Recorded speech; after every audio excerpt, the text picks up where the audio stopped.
నమస్తే. ఈ భూమి మీద ఒక ట్రైన్ మీద మళ్ళీ మళ్ళీ దాడులు జరుగుతుంటాయి. ఆ ట్రైన్ పేరే జాఫర్ ఎక్స్‌ప్రెస్. పాకిస్తాన్ బలూచిస్తాన్ ప్రాంతం నుంచి పంజాబ్ ప్రాంతానికి నడిచే ఈ జాఫర్ ఎక్స్‌ప్రెస్ పైన బిఎల్ఏ ఎక్కువ సార్లు దాడులు చేసింది.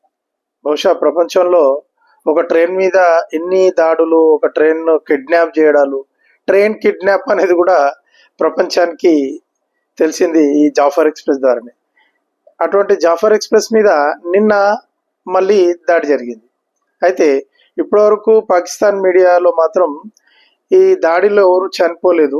అక్కడ స్పష్టంగా ఫోటోల్లో పట్టాలపై ఐఈడీ అమర్చి పట్టాలను పేల్చి దాని ద్వారా ట్రైన్ పడిపోయినట్టుగా చెప్తున్నారు. ఫోటోలు కూడా అదే కనిపిస్తున్నది. ట్రైన్ పడిపోయింది, పట్టాలు ధ్వంసమైంది. కానీ ఎవరు చనిపోలేదని చెప్పడం అనేది ఇక్కడ మనం నోట్ చేయాల్సిన విషయం. ఎవరు చనిపోలేదు అని ప్రభుత్వం ఎందుకు చెప్తున్నది అంటే దీని వెనకాల అసలు నిజాలు ఏంది, ఇది ఒకటి రీసెర్చ్ అంశం. ఎందుకంటే బలూచ్ లిబరేషన్ ఆర్మీ కూడా దీనిపై ఎటువంటి ప్రకటన చేయలేదు. ఎప్పుడైనా కూడా వాళ్ళు ఏదైనా ఉంటే బాజాప్తా చెప్పేస్తారు, దీన్ని మేమే చేశాము, మా ఫలానా టీం చేసింది అని వాళ్ళ పేర్లతో సహా, అవసరమైతే వీడియోలు కూడా విడుదల చేసిన సందర్భాలు ఉన్నాయి బిఎల్ఏ గతంలో వాళ్ళు ఏదైనా చేస్తే. అటువంటిది ఈ ఘటనపై ఎటువంటి ప్రకటన రాకపోవడం, పాకిస్తాన్ ప్రభుత్వము మీడియా కూడా ఈ ఈ ఘటనలో ఎవరు చనిపోలేదు, కొంతమంది గాయపడ్డారని మాత్రమే చెప్పడం అనేది ఇక్కడ ఒక అనుమానానికి తావిస్తుంది. అనుమానం ఎందుకు వస్తుందనంటే ఇది చైనాకు వార్నింగ్ వేయడం కోసం, అమెరికాకు వార్నింగ్ వేయడం కోసం చైనా చేయించిన పని అని ఒక అనుమానం. ఇప్పుడు గత ఎన్నో సంవత్సరాలుగా పాకిస్తాన్ పాలకులకు పాలిచ్చే గేదెగా మారిన CPC, China Pakistan economic corridor project ఏదైతే ఉందో, చైనా బలూచ్ ఖనిజాలను పాకిస్తాన్ సంపదను అంతా దోచుకొని పోవడానికి ఏర్పాటు చేసుకుంటున్న కారిడారు, ఈ విషయంలో చైనా కొంత అమెరికా పట్ల, చైనా పాకిస్తాన్ పట్ల నారాజుగా ఉన్నట్టు, అది ముఖ్యంగా ఈ మధ్య అమెరికాకు బలూచిస్తాన్లోని ఒక పస్ని అనే పోర్టుని పాకిస్తాన్ అప్పచెప్పినట్టు వార్తలు వచ్చినాయి. స్వయంగా చీఫ్ ఆఫ్ ద ఆర్మీ స్టాఫే, అసలు ఎంత దౌర్భాగ్యం అంటే పాకిస్తాన్ పరిస్థితి, బహుశా ప్రపంచంలో ఏ దేశ ఆర్మీ చీఫ్ కూడా ఇంకొక దేశాధ్యక్షుని దగ్గరికి వెళ్ళినప్పుడు కొన్ని విలువైన రాళ్లను తీసుకెళ్ళి చూపించి, ఇగో ఇది ఉన్నది బలూచిస్తాన్లో, దీన్ని మీరు దోచుకోండి అని చెప్పి చూపించిన ఘటన బహుశా ప్రపంచంలో ఎక్కడా జరగలేదు. ఏవైతే అరుదైన ఖనిజాలు ఉన్నాయో బలూచిస్తాన్లో, వాటిని దోచుకోమని చెప్పి అమెరికాకు పల్లెంలో పెట్టి అప్పగించినట్టు పాకిస్తాన్, అది ఆర్మీ ఇనిషియేటివ్ తీసుకొని.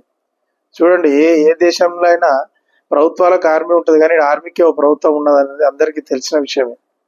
అక్కడ ఆర్మీ చీఫే రాళ్ల వ్యాపారిలాగా మారి అమెరికా అధ్యక్షునికి ఖనిజాలను, ఆ విలువైన ఆ రాళ్లను చూపించి బిజినెస్ ఆఫర్ చేసినట్టు మనం మీడియాలో చూసినాం ఫోటోలను.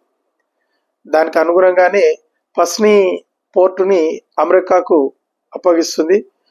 ఆ పోర్టు సమీపంలోనే నేవీ కమాండ్ కూడా ఉన్నది, పాకిస్తాన్ ఆర్మీకి సంబంధించి, పాకిస్తాన్ నేవీకి సంబంధించి. దానికి 70 కిలోమీటర్ల దూరంలో ఉండే గద్వార్ పోర్టు ఆల్రెడీ చైనాకు అప్పగించడం అంటే ఇక్కడ అమ్ముకున్నది ఆల్రెడీ గద్వార్ పోర్టుని. మళ్ళీ ఇవన్నీ కూడా అటు ఇరాన్కు దగ్గర. ఇప్పుడు ఇరాన్కు అమెరికాకు పడదు.